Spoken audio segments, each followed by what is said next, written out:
Is there any thought being given to a federally organized vaccine passport of some kind? Does the President see that as maybe as some kind of tool that could be used, or would he lean more on the side of people who have raised objections over privacy and so on? Well, let me be very clear on this. I know there's been lots of questions. The government is not now, nor will we be supporting a system that requires Americans to carry a credential. There will be no federal vaccinations database and no federal mandate requiring everyone to obtain a single vaccination credential.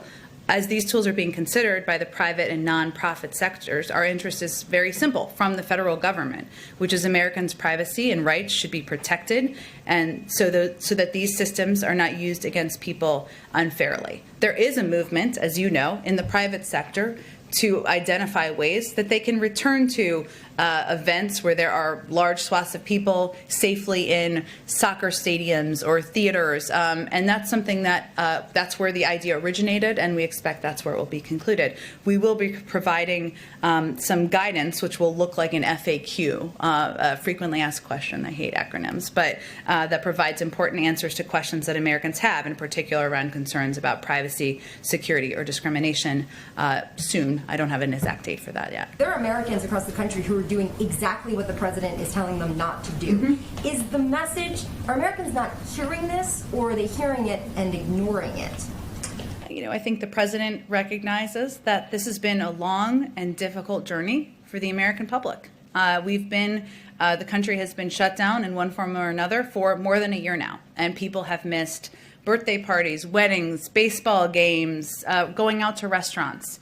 It is difficult, it is hard, and what he's asking people to do is to sacrifice a little bit longer. And he will continue to make that case and make that argument. Now, while we saw the baseball game, as you noted, and other events over the weekend, and we certainly anticipate as the weather gets warmer, there will be a temptation. We've also seen communities where local mayors, businesses have conveyed to their communities that we need to hang together, we need to remain vigilant, we need to wear masks, and we will get through this together. So we are hopeful that that's exactly what the majority of communities in this country will do.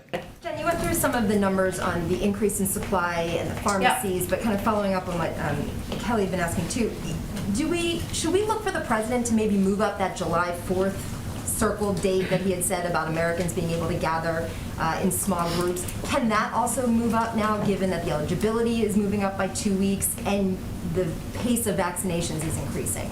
Well, we're certainly encouraged by the fact that we are vaccinating. Our team is vaccinating. Our experts across the country, I should say, are vaccinating on average about 3 million people a day, which is far larger than any other country in the world.